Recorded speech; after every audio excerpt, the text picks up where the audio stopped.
Weekend వెళ్ళిపోయింది. Nominations call అయితే start అయింది. ఇంకా ఈ నామినేషన్స్లో అయితే కామనర్స్కి అలాగే సెలబ్రిటీస్కి మధ్య ఒక పోటీ పెట్టినట్టున్నారు బిగ్ బాస్ అయితే. ఎనీవే ఏంటి అంటే కామనర్స్ అందరూ నామినేటెడ్ పర్సన్స్ని సెలబ్రిటీస్ని ఏంటంటే సెలెక్ట్ చేసుకోవాలి. బట్ కానీ అక్కడ సెలబ్రిటీస్ కూర్చుని ఉండగా వాళ్ళు ఏం డిస్కస్ చేసుకుని ఎలా నామినేట్ చేస్తున్నారా అనేది అయితే వీళ్ళందరూ చూస్తారనమాట. బట్ రీజన్స్ అన్నీ వీళ్ళు అంటే ఎదుట ఒక రకంగా బ్యాక్ బెంచింగ్ ఒక రకంగా మాట్లాడినట్టు కామనర్స్ మాట్లాడారు.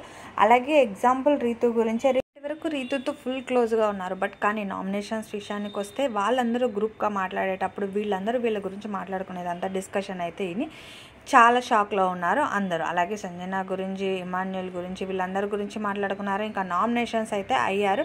సెలబ్రిటీస్ అందరినీ నామినేట్ చేశారు. చేసిన తర్వాత బిగ్ బాస్ ఇచ్చిన టాస్క్ ఏంటంటే వాళ్ళని నామినేషన్ అయిన పర్సన్స్ని ఇద్దరిద్దరిని స్వాప్ చేస్తూ తగిన రీజన్స్ చెప్తూ మళ్ళీ నామినేట్ చేయాలి అన్నారు. ఎనీవే ఇంకా కామనర్స్ మొత్తం అయితే నామినేషన్స్లో ఉన్నారు. దాని గురించి ఆర్గ్యూ జరిగింది. అందులో సెలబ్రిటీస్ వచ్చి ఫ్లోరా, అలాగే రాము, రీతు అయితే ఉన్నారనమాట.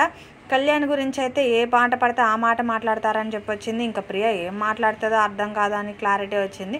అదే నామినేషన్స్ రీజన్స్లో చెప్పారనమాట. అలాగే శ్రీజ ఎందుకు లేదు అంటారా, శ్రీజ సేఫ్కి వెళ్ళింది. ఎందుకంటే కెప్టెన్ పవన్ అయ్యాడు. పవన్ అవడానికి రీజన్ కూడా చెప్పాలంటే రీతు బిగ్ బాస్ ఇచ్చిన ప్రకారం కెప్టెన్ అయిన ప్రకారంగా మీరు ఒకరిని సేవ్ చేయొచ్చు అంటే తను రీతుని సేవ్ చేయాలి లెక్క అయితే. ఎందుకంటే తను కెప్టెన్ అవడానికి రీజన్ రీతునే కాబట్టి రీతుని సేవ్ చేస్తుంటే బాగుండేది. బట్ కానీ శ్రీజాకి చెప్పిన రీజన్ కరెక్ట్ అనిపించలేదు. అందుకే శ్రీజాని సేవ్ చేశానని చెప్పాడు కెప్టెన్ పవన్ అయితే. ఎనీవే ఇంకా సుమన్ శెట్టిని కూడా అలాగే అనుకున్నారు. ఏంటంటే ఐ థింక్ సుమన్ ఏంటంటే వేరే వాళ్ళు గట్టిగా చెప్తేనే మాట్లాడతాడు, లేదంటే మాట్లాడరు అని చెప్పి వాళ్ళ ఒపీనియన్స్ అన్నీ అయితే ఎప్పుడైనా నామినేషన్స్లో బయటకు వచ్చేది వాళ్ళ ఒరిజినాలిటీ అనేది నామినేషన్స్లోనే బయటకు వస్తుంది. బిగ్ బాస్ హౌస్ పరంగానే చెప్పేది.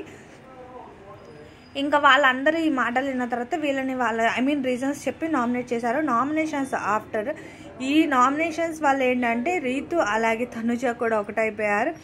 ఇంకా ఆ తర్వాత ఒక్కొక్కరికి గొడవలు అయితే స్టార్ట్ అయినాయి. శ్రీజ మీద పవన్ అరవడము, కళ్యాణ్ అరవడము.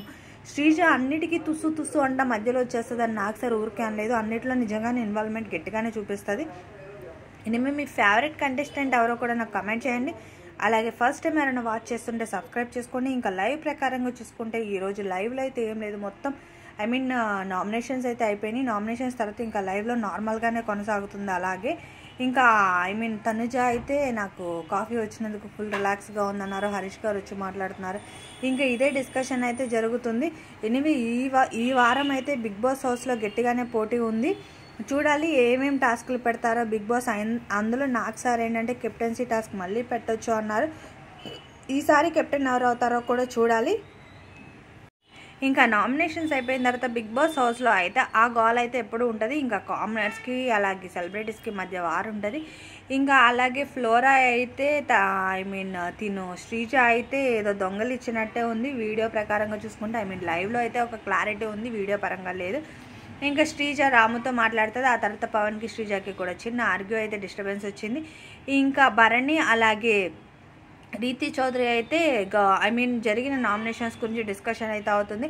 ఇంకా టాస్క్లు అయితే రేపటి నుంచి ఉంటాయి. ఇంకా ఈ రోజు అయితే టాస్క్ అయితే మరి కెప్టెన్సీ టాస్క్ పెడతారేమో చూడాలి. మరిన్ని అప్డేట్స్ కోసం అయితే నా ఛానల్ని సబ్స్క్రైబ్ చేసుకోండి. శ్రీజ ఎప్పుడైతే సేవ్ అయిపోయిందో ఆ తర్వాత క్రై కూడా స్టార్ట్ చేసేసింది.